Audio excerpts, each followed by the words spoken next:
Assalomu alaykum meni ko'rib, kuzatib turgan barcha muslim opa-singillarim. Videoyim avvalida sizlarga minnatdorchilik bildirib o'tmoqchiman. Sababi, vaqtingizni ayamasdan videolarimni ko'rib, layklar bosib, kommentariyada iliq fikrlar qoldiryapsiz. Bu fikrlaringiz menga kuch beradi va ertangi videoni tayyorlashimga yordam beradi. Buning uchun sizlarga mingdan-ming rahmat aytaman. Qani bismillahni aytib, ishimizni boshlaymiz. Bugun men sizlarga 46-razmerda kiyinuvchan qizlarimiz uchun mana shunday koreyskiy velour matosidan oldi zamokli, stoyka yoqali ko'ylak bichishni ko'rsatib beraman. Matoning ochiq tomonini o'zimizga qaratgan holda taklab olamiz va matoyimiz tukli mato bo'lganligi uchun bichayotgan paytimizda matoning tuklari tepaga qaragan bo'lishiga ahamiyat beramiz. Bu eng muhim narsa. Ko'ylagimiz to'piqqacha bo'lgan uzunlikda, ya'ni uzun ko'ylak bo'ladi. Shuning uchun o'lchangan umumiy uzunlikka 5 sm chok hisobini qo'shib belgilab oldim. 142 ni belgiladim, ya'ni. Endi oldi tomonidan 2 sm dan belgilab chizib chiqamiz. Bu zamokka chok hisobi bo'ladi. Yelka 38 bo'lganda 2 ga bo'ldim. 19 1 sm chok hisobini qo'shib 20 belgilab oldim. Bo'yin uchun esa 7 sm o'tib belgiladim va oldi ochilishini 12 sm qildim.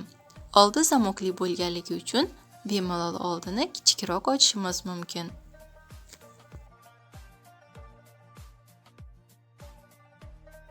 Ko'ylagimizning oldi tomonini bichayotgan paytimizda yelkadan pastki tomonga 5 sm tushamiz va oraliqni tutashtirib olamiz. Endi esa bizga mijozni yelkasidan beligacha va yelkasidan ko'krak uchigacha bo'lgan oraliq masofasi kerak bo'ladi. O'lchaganimda yelkadan belgacha 40 sm bo'lgandi va yelkadan ko'krak uchigacha 25 sm bo'lgandi. Mana shuni belgilab oldim. Ko'krak aylanani 4 ga bo'lamiz. Natija 22,5 bo'ldi. Mana shuni belgilab oldim. Bel aylanani 4 ga bo'lganimda 19 bo'lgandi. Vitichka qo'yamiz. Shuning uchun 3 sm vitichkani hisobidan qo'ydim. Proyma uchun 18 sm tushdim va aylanalarga 3 sm dan chok hisobi qo'shib chiqdim.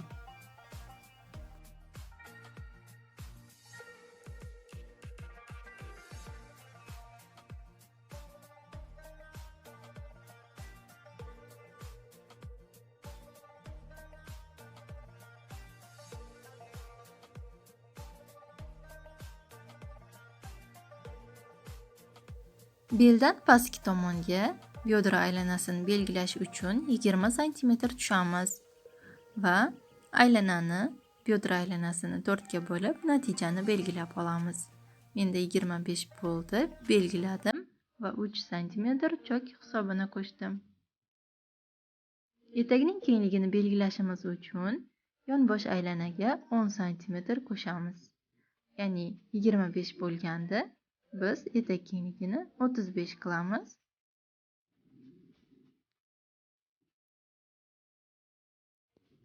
Yana etak kengligini bundan ham kengroq yoki torroq qilishimiz mumkin. Mijozni xohishiga qarab bo'ladi.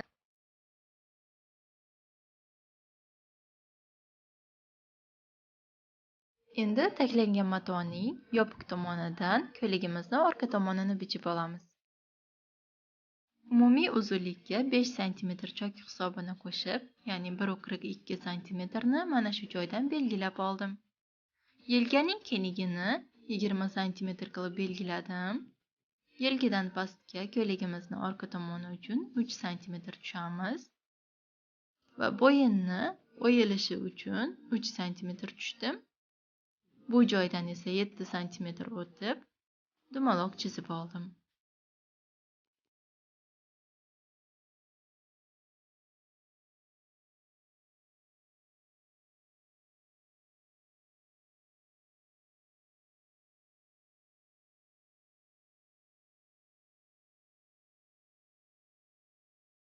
Yelkadan belgacha 40 sm ni belgilab oldik.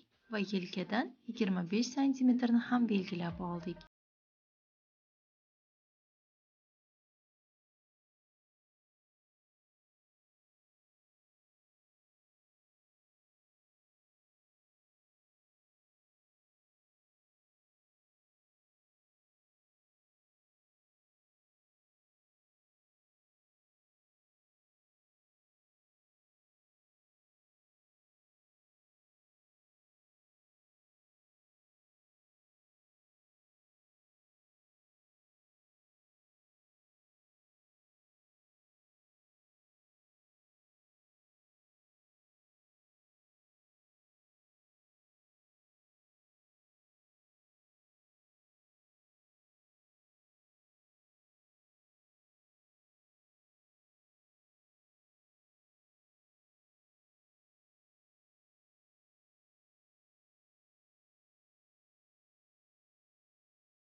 Ko'ylagimizning ikki yoni osilmasligi uchun 3 santimetrdan yonboshlaridan olib tashladim.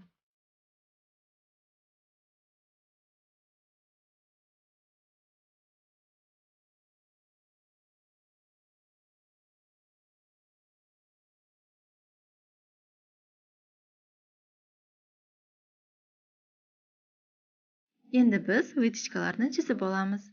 Avval ko'ylakning orqa tomoni uchun vitichka chizib olamiz. Buning uchun bizga 2 ko'krak oralig'i o'lchami kerak bo'ladi. 16 edi.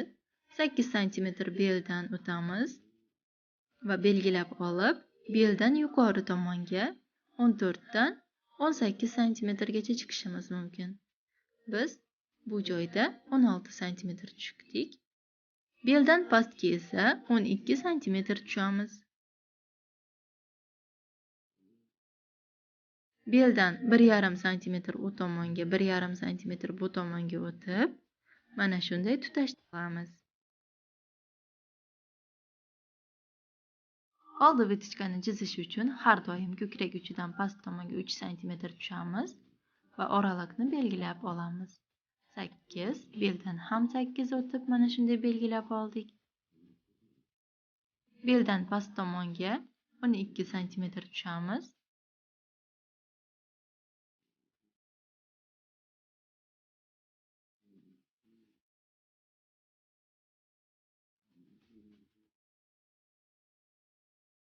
Xuddi orqa tomonga chizgandek, mana shunaqa qilib chizib olamiz.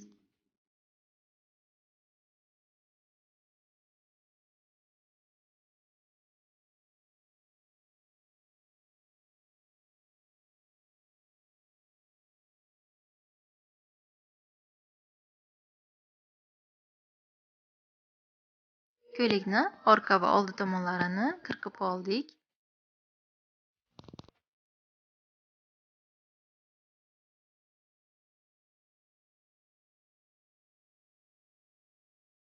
Endi esa vitichkani ikkinchi tomonga ko'chirib olishimiz kerak bo'ladi. Oson yo'li mana shunday qilib, tekis qilib buklab olamiz.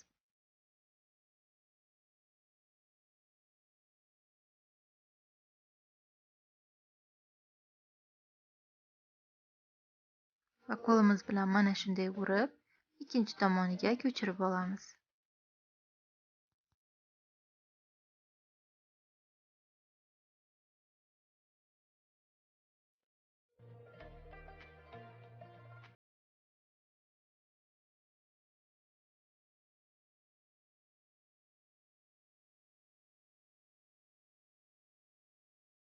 Ko'ylakni bichib qirqib olganimizdan keyin o'rtasidan oshib qolgan matoni buklab olamiz, ya'ni 4 qavat bo'ladi va ikkala yengimizni mana shu joydan bichib olamiz. Buning uchun yengni umumiy uzunligiga 3 sm chok hisobini qo'shamiz va yengning kengligini 18 sm qildim. Pastga 15 sm tushib belgiladim va 15 ni belgilagan joyimizdan tepa tomonga qaratib to'g'ri chiziq chizamiz. To'g'ri chiziqning sentrini, ya'ni o'rta qismini belgilab qo'yamiz. Va mana shu belgilangan o'rta joydan yuqori tomoniga to'g'ri chokdan yuqoriga qaragan holda 1,5 sm chiqamiz va pastki tomoniga esa 1,5 sm ichkariga kirgizgan holda chizib olamiz. Bu yengning formasi.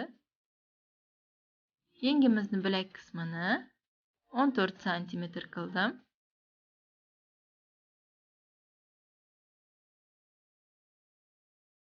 Yengni qo'ltiq qismi bilan bilak qismini oralig'ini to'g'ri chiziq bilan tutashtirib olamiz.